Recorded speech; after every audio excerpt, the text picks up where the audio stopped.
Connecting with my friends, love it. Connecting with some sketchy guy that needs remote access to my computer, really? We hear you. That's why AARP created the Fraud Watch Network. If you don't think this is right for me when you think AARP, then you don't know AARP.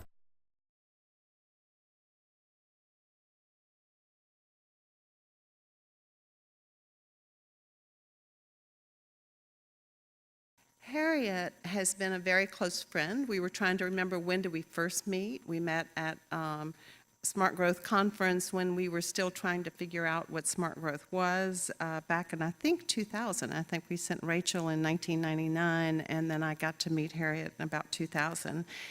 I think Harriet is a brilliant leader, leaving her mark on every organization and agency that she has served. In the very first week after the floods, I had a voicemail asking, how could she help? How could she bring her wisdom and her insights into helping Baton Rouge and our whole region? Harriet recently led HUD's Office of Economic Resilience, helping regions, cities, parishes, counties, and towns across the country build a strong foundation for a diverse and prosperous economy based on enhancing community, quality of place, economic opportunity, fiscal stability, transportation choice, and affordability. And it doesn't mention here social cohesion, but every one of those things, as I've heard her talk, she pulls all those things together and has such an insight and grasp on how important that is. She previously was planning director for the District of Columbia, where she worked to make DC a walkable, bikeable, eminently livable, globally competitive, and thriving city. Isn't that good? Somebody's writing for me, right? So, but if you've been to DC lately, she also brought the largest bike sharing program in the nation at that time in 2010. So she's always been ahead of the curve. And before that, she, with former Maryland Governor Paris Glendening, a former summit speaker for CPEX, they started the Governor's Institute on Community Design. We remember Harriet in 2004, right after Mayor Holden was elected. She was a Loeb Fellow and flew in and talked to us about how to do redevelopment agencies. And you know, we have one, and we just have to stand it up and support it, right? I can't sit down without telling you a really wonderful story. Rachel DeVresto and I finagled an invite to the post-Katrina State of Mississippi charrette held in October 2005, Biloxi.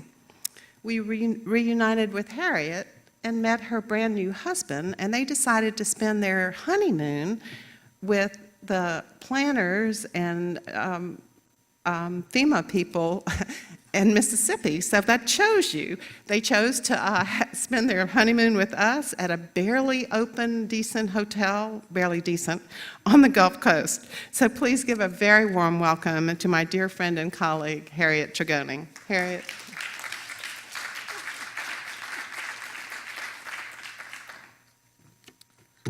Thank you, Boo. That was really lovely. It did make it clear I really can't keep a job, and that even right after getting married, we had a lot of time on our hands. So it was great to be in Mississippi after Katrina, an amazing experience. So I think many of you were privileged to hear the conversation that preceded this one, and I almost wanted to jump in myself. It was such an interesting conversation, and I'm going to try to tie some of my remarks to some of what I heard. We talked at a luncheon panel about, disasters, not just here in Louisiana, but also around the country. And I'll just say that at HUD, I think we really recognize, as much as any agency, except maybe FEMA, that a changing climate isn't some distant future possibility. From record droughts to wildfires in the West to routine flooding, not just along the coast now, but inland with heavy rain, that we're feeling the effects right now. I mentioned earlier that just in the last 5 years, 85% of the counties in the U.S., the parishes, have suffered a presidentially declared disaster, and more than 200 counties have had 5 or more disasters. Several of them have been here in Louisiana. You know, in 2016 alone, we had 2 1,000-year events and many 500-year events, and a total of 38 federally declared major disasters. And what was so interesting to me is, unlike some years where we have hurricane after hurricane, we didn't have any named storms until Matthew, except a storm named Hameen. It was just very, very heavy rain, and in many different parts of the country. There are huge costs associated with these disasters, not just in terms of dollars. I think you heard the governor say in his remarks that that so many of the homes damaged by the August flooding didn't have any kind of flood insurance. And that's true even in places where insurance companies require it, because a lot of homes are owned by people who inherited those houses or don't carry a mortgage on those houses, and so there's not necessarily they're not necessarily compelled to get insurance. Swiss Re has told me that something like 30% of properties affected by disaster have insurance, and the rest don't. Cities often do something that they call self-insure, which is typically nothing, right? It's not like they put a fund aside to insure. They just hope that they'll be able to raise it from their tax base, which isn't really, you know, a sensible way to deal with disasters. And part of what it means in our country is that there's no property owner that's really getting any kind of a market signal about what they can be doing to reduce their risk. You know, that no one is getting that information. Most of the states in the country don't allow something called a risk-adjusted premium. That means if you did something, let's say that you're in Tornado Alley, if you did something to fortify your structure by retrofitting it, in Alabama, you could get a reduction in your premium. And that reduction in the premium could actually be used to finance those retrofits. Imagine if we had a whole industry across the country where people were retrofitting their homes, whether that is for flood protection or flood proofing, or for elevation, or for wind protection, and using the reduced premium to finance that. That would be like a whole nother home construction industry, but based on disasters. And imagine the employment that would have. But that is not the world that we currently live in. Right now, you know, a lot of the relief for disasters comes through a process I would have to call pretty crazy. It's ad hoc, it's political. You know, as I mentioned, there have been 38 federally declared disasters. Congress does not act to appropriate money for every one of those disasters. It depends. And what the dollar amount that they appropriate, it also depends. It depends on how much political will there is. It depends on, you know, whether or not they can get together enough of a coalition to get a bill passed. There's no standing appropriation. So for every disaster, not only does the Congress need to act, but it's kind of a fatiguing process for everybody. So when we provide money for disasters at HUD, and if you're like me, you know, you're probably the most experienced people that I am ever in front of when it comes to disasters, but I'll be candid, when I came to HUD, I had no idea that HUD did disaster recovery, long-term disaster recovery. I thought that was FEMA. I actually worked early on in my career on a project with FEMA and the Department of Energy about greening disaster relief. But when I got to HUD, I found that, oh my goodness, Congress had appropriated nearly $50 billion to HUD since 9/11 to do this long-term recovery. And as I mentioned in my talk earlier, that a lot of that recovery had been to lovingly rebuild things exactly where they were. Right? So the previous panel talked about the definition of insanity, doing the same thing over and over again and expecting a different result. Well, that's kind of where we are. So that's why it's so important to really think about, you know, about doing things differently. And our only, you know, our equities at HUD are not just because we have recovery money, right? the Congress decided that we would be a good vehicle for that money to communities because we already had relationships with every single state and with about 1,200 entitlement communities. So that relationship basically existed. And so when a community had a disaster, we already had a grant relationship. We already knew something about their fiscal capacity.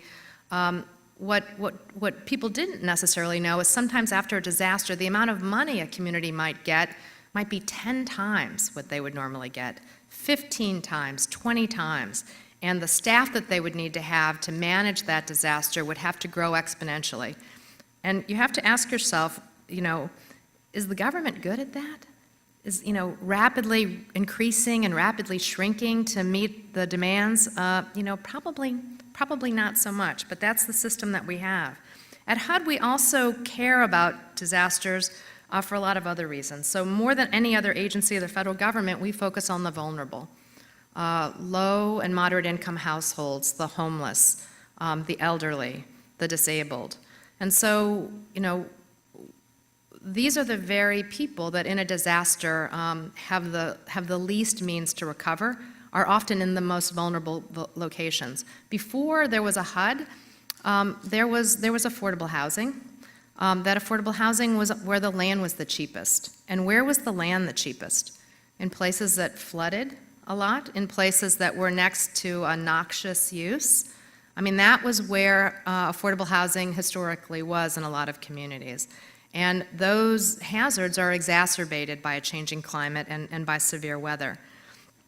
So the other way in which HUD ends up getting involved is figuring out, even as we make investments, whether those investments are in new multifamily housing or in reinvestments in public housing or in the construction of any kind of new affordable housing, we have to ask ourselves, how vulnerable are the people going to be who live in this housing? And this isn't something that has yet informed every single decision that HUD makes, but our head of the Housing Finance Agency recently put out a memo suggesting that even when it comes to FHA and mortgages, that there are probably places already where a 30-year mortgage might not be a good idea because of the effects of rising sea levels. But you can see how this is something that is absolutely going to have to pervade HUD's thinking, and we're starting to do much more extensive mapping of hazards around the country, particularly related to climate, and this is going to be the work of the next administration to really figure this out. The other way in which HUD is involved is how our money gets used. As community development block grants were mentioned several times today. We have special money for disaster recovery, but our normal block grant money gets spent on infrastructure a lot. I like to think of CDBG as kind of like type O blood. It's like the universal donor. Our laws allow that CDBG money to be used as local match for many other federal grants. So it ends up getting very highly leveraged. So states use about 50% of their CDBG on infrastructure. Localities use about 30%. So it's not insignificant. So we've really used that pattern of expenditure to kind of push our way to the table when it comes to talking about how that money gets spent and whether that infrastructure investment is helping communities to be safer and more resilient in the future.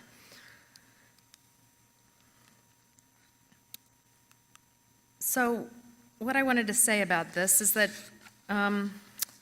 we talked about how great the demands are in so many communities. It's probably the worst for infrastructure. I think the American Society of Civil Engineers gives us a D or maybe a D+, because we've deferred so much maintenance of that infrastructure, we've deferred so much investment. So we're really kind of in a bad way. But I really like to think of it almost on the flip side. If we'd been caught up with our infrastructure investments in this country, wouldn't we have been making a lot of really bad investments over the last 20 years, right? So in some ways, the opportunity to think about infrastructure anew means that we could really do a different kind of infrastructure investment, much more thoughtful, resilient, multi-purpose, because communities are really finding that they have to demand more from their infrastructure. We have to use every means to make sure that our infrastructure investments are cost effective, that they're capable of having multiple sources of funding, that they account for life cycle costs and benefits, and that infrastructure has to be resilient. If you think about any kind of major sector of infrastructure, let's talk about water and sewer, let's talk about telecommunications, let's talk about transportation, let's talk about energy generation and distribution. If you drew a straight line back from 30 years ago to 30 years in the future, would any of those predictions be correct? Were driverless cars in those predictions? Was wireless communication in those predictions? Were we counting on climate change to make every stormwater system in America undersized? I mean, so all of those things, are examples of how the past isn't going to be a reliable indicator of what the future is going to call for. So maybe this is just the right time. Maybe we'll turn out to have looked back and said, we were really smart to have not wasted all that money. And then once we figured out what we really wanted to do, we made big infrastructure investments that were really future-proof. The best infrastructure projects we're seeing are the ones that also have the greatest public support, because they don't start from a single need. They ask the question, what does the community, what are the problems the community is trying to solve? And I say problems because it's not just one thing. Single-purpose infrastructure is really a dinosaur. So whatever the community needs are, and planning and designing that infrastructure to meet those needs is really key, as opposed to starting with a project, right? We have 40 years of projects on the books in almost every community and state in America, and people are blindly pushing those projects up the queue until they reach the top and then funding them. Whatever the current demand for those projects might be, however long ago that planning might have happened for those projects, and it really is a big waste of money. Projects designed with community needs in mind have lots of things going for them. Multiple benefits means that you could have multiple funding sources. If you're looking at some private partnership to go with your public investment, that enables you to better match the appetite for risk of that private investor with different components of that funding. It means that you can use tax dollars, you could use user fees, you could use the increment of property value increase.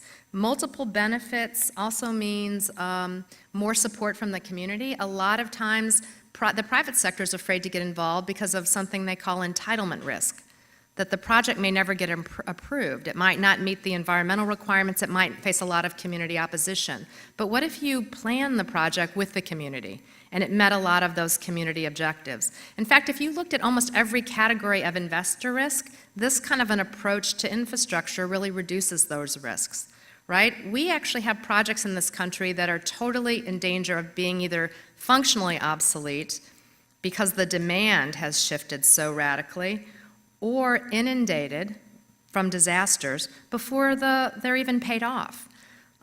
Projects that really consider climate risks, that really consider multiple scenarios of the future, are going to give you a much better infrastructure project, meet a multiple need. Some projects can even be designed to change. So when I was the planning director in the District of Columbia, I approved only one new parking garage. I wasn't that wild about parking. We had a lot of parking. But my condition for approving it was that they had to design it to be converted to housing, right? Because housing was absolutely going to be a need for the city in the future, but parking may not be. So now they have a parking garage, and they'll probably pay it off as it's still a parking garage, but it'll eventually, and maybe sooner than later, become housing. But imagine a project that could both park cars today and store stormwater underground, right, in the event of a flood. There are a lot of projects that look like that, but designing for adaptation, designing for flexibility, that's hugely important. So You know, this is a picture of a project that was originally called the Big U. So this is Lower Manhattan, and that picture that you're seeing is not actually the Big U. It's kind of a conceptual drawing of what protection from storm surge might look like, right? If you gave it to, let's say, the Corps of Engineers to do. All right, that's an unkind knock on the Corps. If you gave it to almost any conventional engineering firm, that might be the kind of project that you would get. And what happened instead, as the result of a collaboration, and I'll call out Scott Davis in the audience, who worked on the Sandy Task Force and was a part of something called Rebuild by Design, an international design competition funded by the Rockefeller Foundation to really try to shake up the idea of what a resilient recovery would look like in the wake of Hurricane Sandy. And this is a set of images that show the same kind of protection from storm surge and future hurricanes, but matched to the condition of different neighborhoods. So that protection looks different in every neighborhood, and it provides a different kind of amenity in every neighborhood.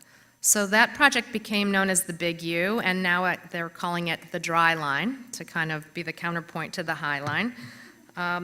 It was a really important demonstration of this notion that if you're trying to just meet a single need, like storm surge protection, you get this. When you add in the other needs that every community inevitably has, you get this.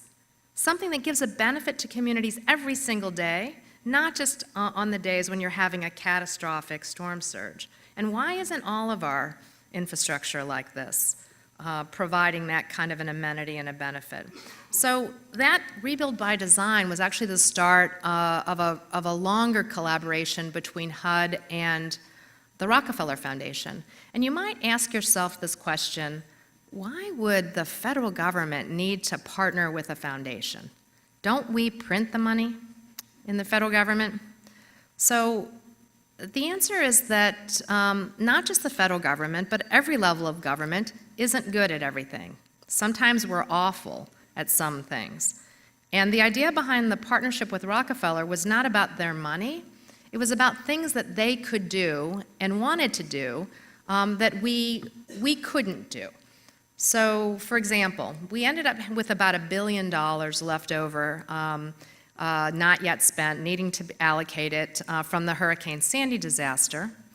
And we decided that for the first time ever, we would put that money out in a competition, not as a formula grant, right? So it was an unusual competition. It was a year-long competition. We did it in 2 phases. And the Rockefeller Foundation was our partner.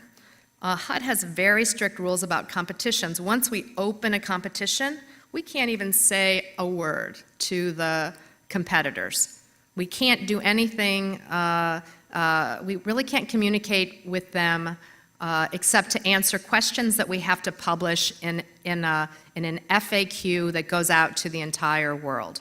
Right? We can't really work with them, have dialogue with them, educate them, show them new tools or new things to do. But you know, Rockefeller can do those things. So they designed a parallel set of activities that were timed to coincide with our competition, something that they called Resilience Academies. They brought the best science and data. They brought a lot of expertise from all across the country and around the world, technical expertise that could be tailored to the issues that different states and communities were facing. And they basically really tried to understand what were the underlying vulnerabilities, issues, and risks facing communities, and help them to understand how to use science, climate data, and other information so that they had a deep understanding of that. The first phase of this competition forbade projects. No discussion of projects, no one could bring a project, that you won phase 1 by having a winning approach, by having a deep understanding of your own risks and vulnerabilities, and by assembling a team of partners and an approach to your future resilience that was compelling. And what might make it compelling is that you propose permanent changes, new laws, new regulations, new government structures. You had great partners, universities, community groups, major employers, local foundations, nonprofits. You leveraged money. You said, yes, you have $1 million, but I'm going to spend $7 for every dollar I get from you, and here's where the money is coming from. So if you got through phase 1 and 40 competitors got through phase 1, then in phase 2 you could do a project. Again, Rockefeller did another set of academies, this time really focused on workshopping different project ideas to make sure that the projects were aligned with the approaches that were the winning approaches. So we ended up with 13 winners, and they were an amazing set of projects. 2 of them from the state of Louisiana. So New Orleans was a winner, as was the state itself. We ended up with an average of 12 partners for every winning competition. The leverage on average was $5 to every one of our dollars.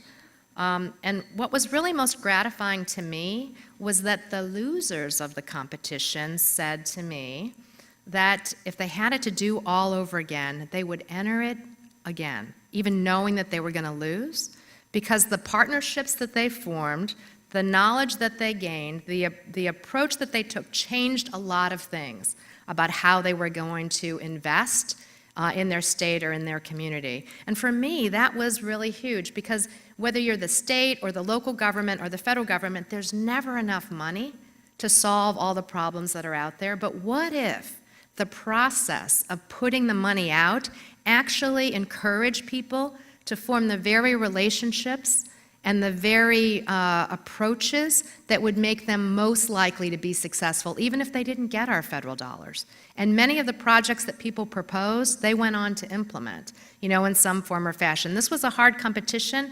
You had to still have remaining unmet needs from the presidentially declared disaster. So there were tons of places that had brilliant ideas about what to do to make their community more resilient, but couldn't meet couldn't go through the eye of the needle to meet that other requirement. So, we've been trying to work to help them get funding from other sources, because these are really tremendously great ideas. So, whether it's competitions or whether it is how the basic money is being spent for disasters, this administration has really invested in a wide range of different kinds of approaches. And, for me, we really made a concerted effort with this National Disaster Resilience Competition to try to infect as many of our federal agencies as possible with this idea. So people have said it's unnatural to collaborate, right? Especially across jurisdictional lines or across agencies. We had 26 federal agencies as partners in this competition. They literally helped us write the RFP, the NOFA for this project, the Notice of Funding Availability, which is unheard of. And they sat on our panels to pick the round 1 and the round 2 winners. And they were really amazing. And that was also really gratifying. They thought, this was one of the most amazing things they ever did in the federal government, and they're trying to figure out how they can do something similar in their own agencies. So we really tried to make this a lot about change at every level, because we know we can't keep doing the same thing over and over again, because we desperately need very, very different results. So just a couple of examples of the kinds of projects that ended up winning. The city of New Orleans adopted a new comprehensive zoning ordinance that included stormwater management requirements for commercial development or redevelopment. So that was something that they permanently changed. The city of Minot, North Dakota, committed to a 1/2 cent sales tax to fund the local cost share for construction and implementation of an entire basin-wide flood protection plan, nearly $400 million worth. The state of Iowa created watershed management authorities throughout the state and provided financial assistance to develop watershed plans focused on reduced flooding and increasing water quality. The state of Connecticut launched a program to help elevate and retrofit homes in the floodplain, like proactively, before they were flooded. So there were a lot of great things that were funded, including LA Safe and the relocation effort for Ile de Jean Charles.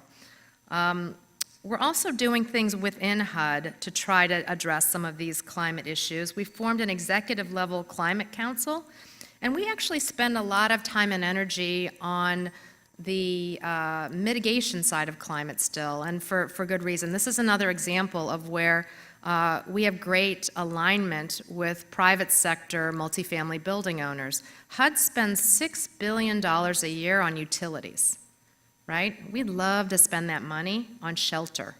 So we have a lot of incentive to invest in energy efficiency and in renewable energy. So we've basically sponsored something with the Department of Energy called the Better Buildings Challenge. And even though we got a very late start of it, multifamily is the biggest part of the Better Buildings Challenge, more than commercial office, more than every other sector that's participating, because the idea of saving money to help support multifamily buildings that house low-income people just makes total sense to everybody involved. And so that has been amazingly successful, and so has our effort to provide solar energy on public housing and other multifamily buildings. So that has been something that has been really tremendous for us at HUD, and we're whittling away at that $6 billion bill.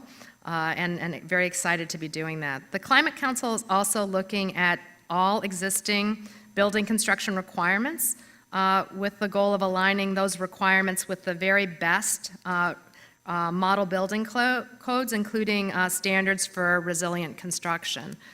We published just last week new federal flood risk management standards that basically try to acknowledge something that I think all of you in this room know, that even something like the 100-year floodplain is based on a total backward look at historic flooding. It doesn't project what flooding might be in the future. So gradually, that 100-year floodplain, if we see the kind of weather we've been seeing, is going to be in a state of flux. It's going to continue to change. But in the meantime, places that are outside the 100-year floodplain are going to be increasingly inundated by flooding, because the past just isn't going to be as great a predictor of what's going to happen in the future as it used to be. So our flood risk management standard requires additional feet of freeboard, and for critical facilities, that's up to 3 feet. So hospitals and nursing homes and things like that. So that rule is out for public comment now. And I encourage you to take a look at it. It follows a rule that FEMA proposed about 2 months ago, and they're both based on an executive order from the president about federal investments and how we should make sure that they're keeping people and structures out of harm's way. And finally, I think what I really wanted to say was that our efforts to change how people think about their own community resilience and to really leverage the resources of HUD, to use them in a way that gives communities the greatest possible benefit, doesn't end with our jawboning. So one of the things we recently announced is that we have technical assistance that's available for places that are using our CDBG dollars for infrastructure. We're very willing to sit down with any of those entitlement communities who want to look at how to make their existing infrastructure projects more resilient. How that school project could include bioswales and a green roof so that it could manage more water. How that street project or alley refurbishing could use pervious pavers so it could infiltrate a lot more stormwater.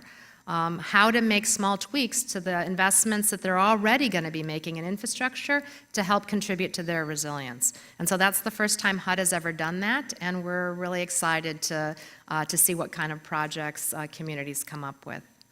So I think with that, I might just wrap up and see if people have any questions. My favorite, ever since I was the planning director, my favorite form of discourse is Q&A. So I hope you still have the energy to indulge me in that. And if not, I see some people in the room I know, I'll start asking the questions.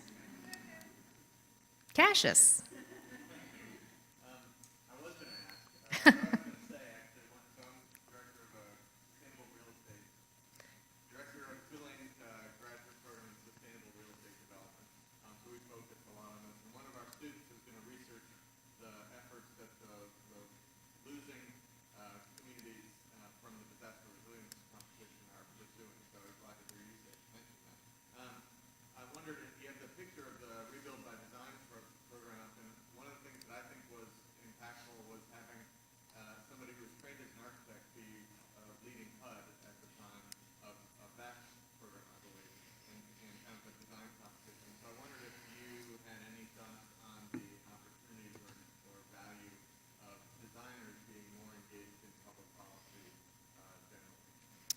So that's a really interesting question. I admit that, that everyone I've ever worked for has had amazing strengths, and they've been very different strengths. So Sean Donovan, who's now the director of OMB, was the head of HUD during the Sandy disaster, also a lifelong New Yorker. So he was asked by the president to lead a task force to help with the recovery. And he brought a lot of really wonderful creative ideas, and he also brought relationships. So he had an existing relationship with the Rockefeller Foundation, who was just embarking on a big initiative related to resilience. So again, we had this great alignment between these two efforts. And what's really interesting to me is that I could give you some numbers, right? So Rockefeller ended up spending on the National Disaster Resilience Competition $8 million, right? Which is a lot of money, but they were leveraging our $1 billion that was leveraged 5 to 1. So that's $6 billion. So they spent $8 million to leverage $6 billion. Wow, what a great value proposition. And that exists at every scale and in every geography of the country. So imagine a single small project with a community foundation helping to shape that project, helping to make sure that there was better community engagement, that it was really meeting a different set of needs, that it, you know, we talked in the earlier panel about providing employment opportunities, about serving communities that had the greatest vulnerability. So imagine what that kind of engagement in something as prosaic as infrastructure could mean. So I thought it was a great model, and that they were very clever, right, to use a little bit of that of their own money to leverage a $6 billion worth of investment. So part of what was so great about Sean's thinking was that that he knew that as a not so famous architect once said, that design is the signal of human intention, and that you would end up, you know, with these kind of reflexive, reactionary projects, you know, like that one, unless you had a broader human intention, unless you had other things that you were trying to do. And once you could describe, by talking to members of communities about their needs, what those intentions needed to be, then you could design something so different that would still meet the disaster recovery need and the resilience need, but would also meet a lot of other community needs. So, I mean, that was a totally brilliant inspiration. It was a little bit of, what would you say, Scott? Jiu-jitsu to get the final designs kind of accepted and adopted by the people who were actually going to have the money, because there was no connection between the communities and the states who were getting the actual money for recovery and the architect and designer-led projects. They were totally separate. So trying to get them together and get enough buy-in that they could happen was no mean feat. So we didn't do it that way for the NDRC. We started with the people who were going to get the money and then asked them to do a different process. But I think what's a little different is that that was definitely a strength of Sean's. And I would say for the current leadership of HUD, Secretary Castro is a former mayor of a community that had very diverse needs. He calls HUD the Department of Opportunity, and has really put a focus on disparity and really making housing a platform, not the end-all and the be-all,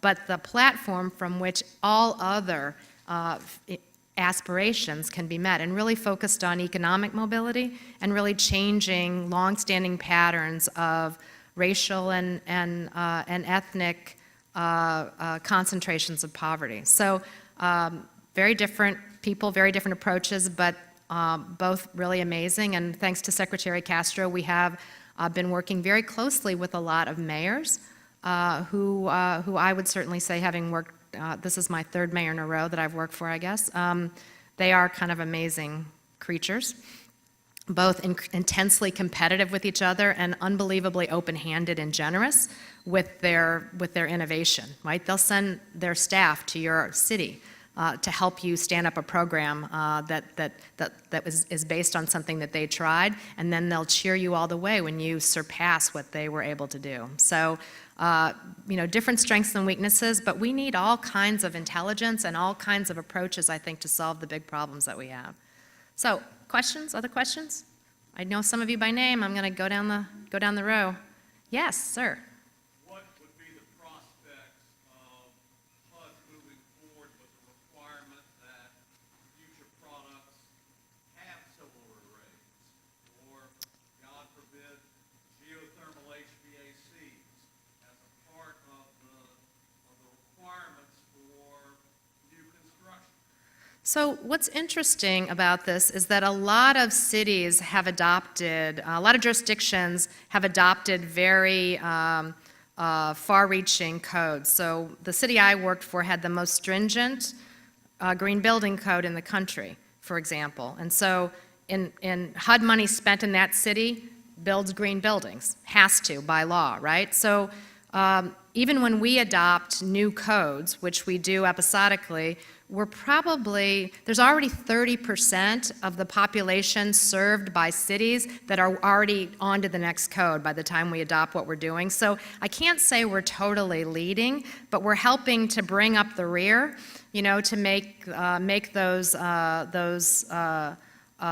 buildings more energy efficient and more resilient, and I think that's going to continue. But I have to say, lightning speed is not our best thing, and so we're never going to be out in front relative to cities, but I think we're happy to kind of follow in the middle and make sure that we're getting, like I say, we're bringing the buildings in places that don't have those new codes kind of up to some standard. Nathan.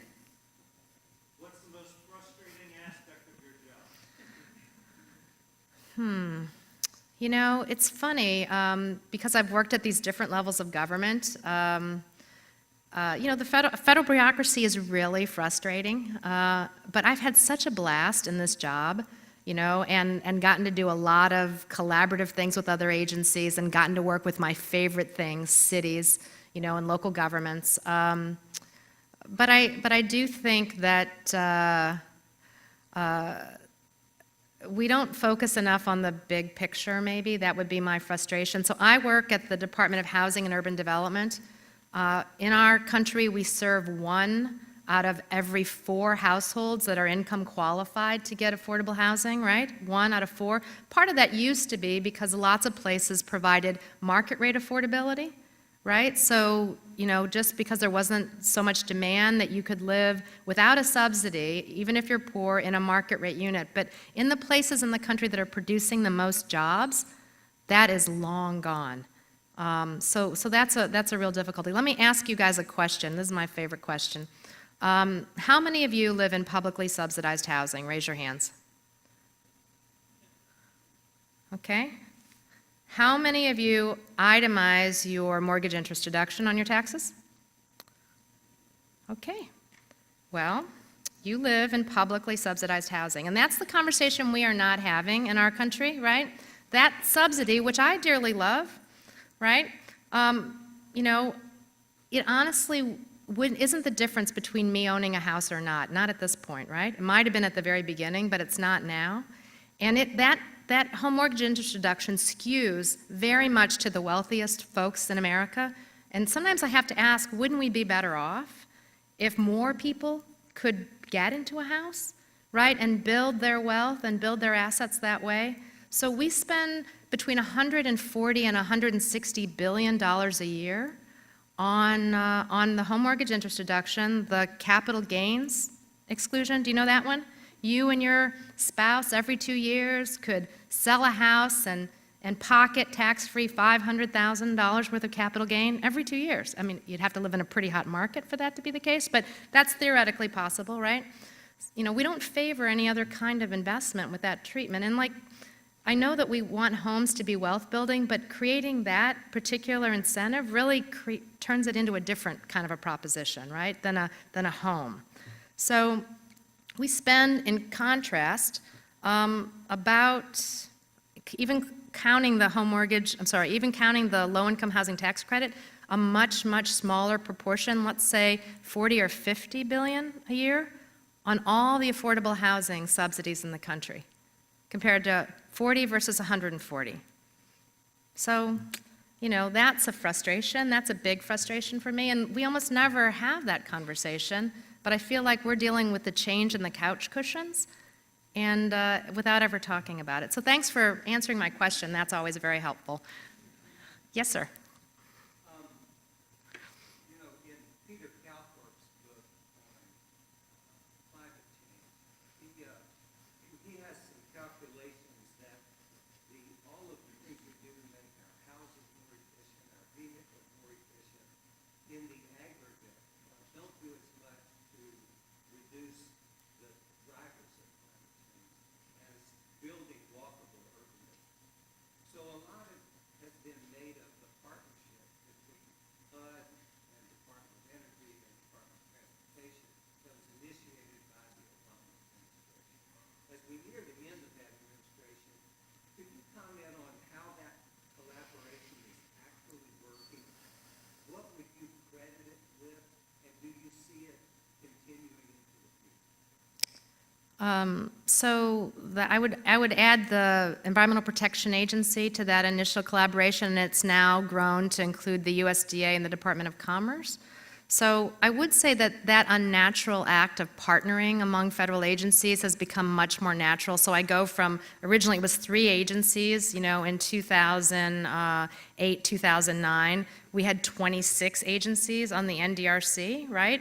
That I think that's an example of the kind of evolution, and that there's almost no federal initiative that's launched that isn't a partnership among agencies. So I think that's a permanent legacy of that. I think that that the Partnership for Sustainable Communities was the first real planning money that HUD in particular has put into communities in decades. So UDAG ended in 1989. And and before that, we had actually funded regional planning organizations. So we did about 74 investments in regional planning in particular, and that has really paid off amazingly. We gave planning money, and we didn't give any implementation money, which I know many communities were very disappointed about.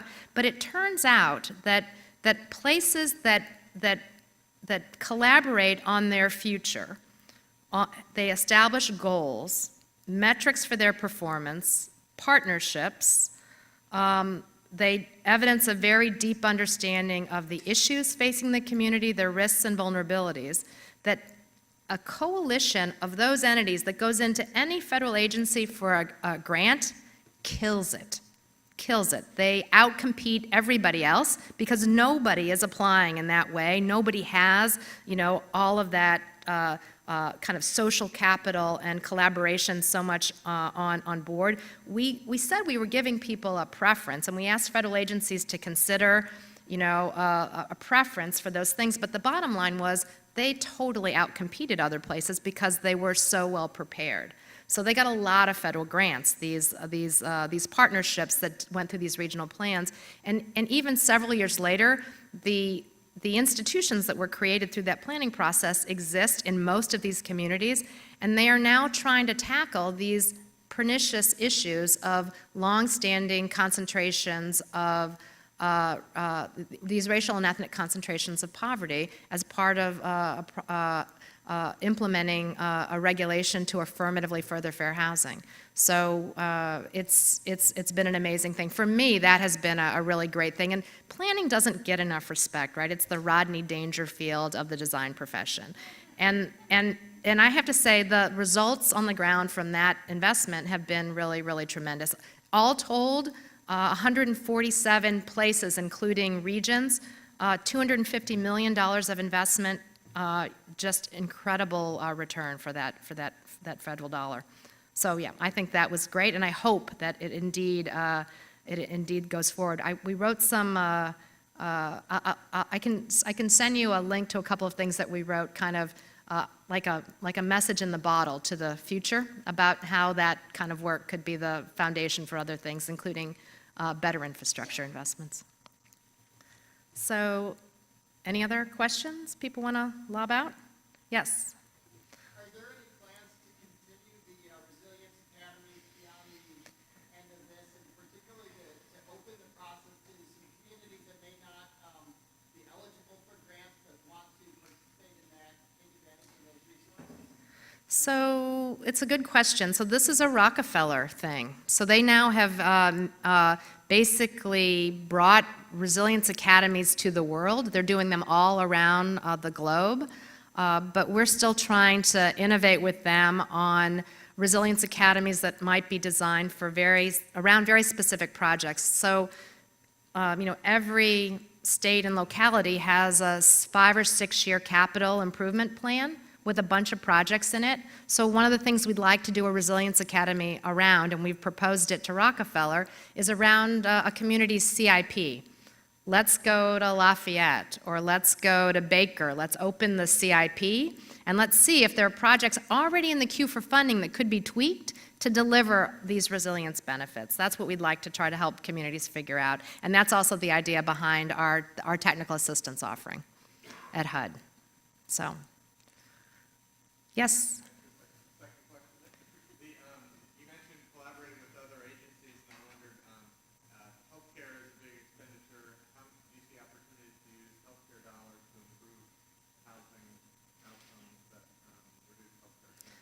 So Cash is asking about healthcare, but he's also talking about a whole category of frustrating things about government. It's called the wrong pocket problem. So there are things that they're almost like externalities, right? So let me give you an example of a project that we're actually doing at HUD. So there are a lot of people every day coming out of the prison system at the state and the federal level. And one of the big problems, people returning from periods of incarceration, is they have trouble finding housing. There are some housing authorities and other landlords that have interpreted HUD policies incorrectly to say a felony conviction is an absolute bar to you being in any kind of subsidized housing.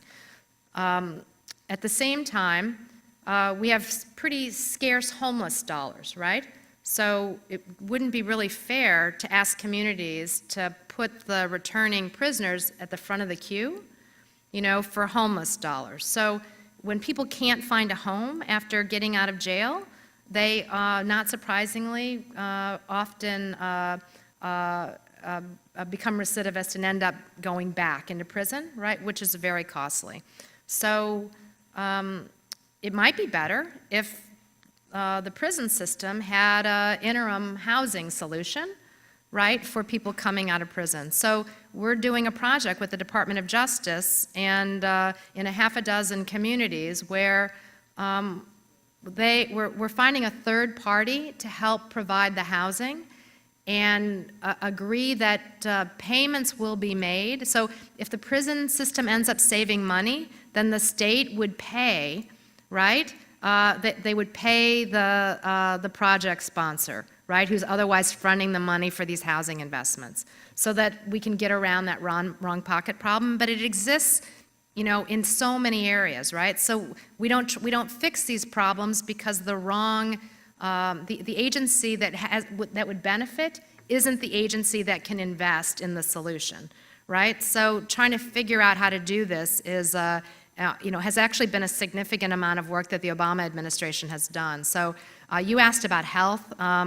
So one of the things that we are doing is using increasingly money from HHS, right, to actually fund services for the homeless and other kinds of prevention programs in conjunction with housing, different types of supportive housing.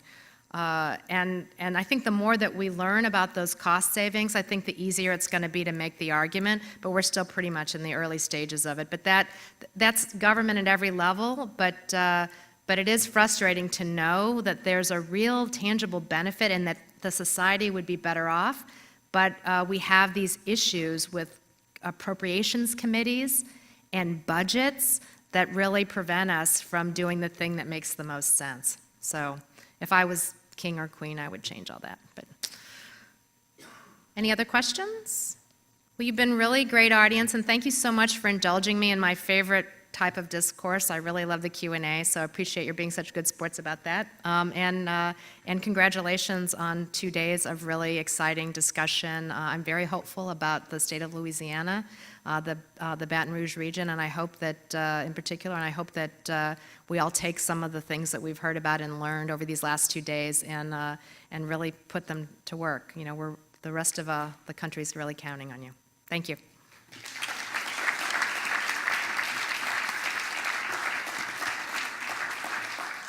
I think you can see why I was so excited about Harriet being here and bringing her wisdom to us. And so I'd like to, once for the last time, thank you for coming, for making this such a successful summit.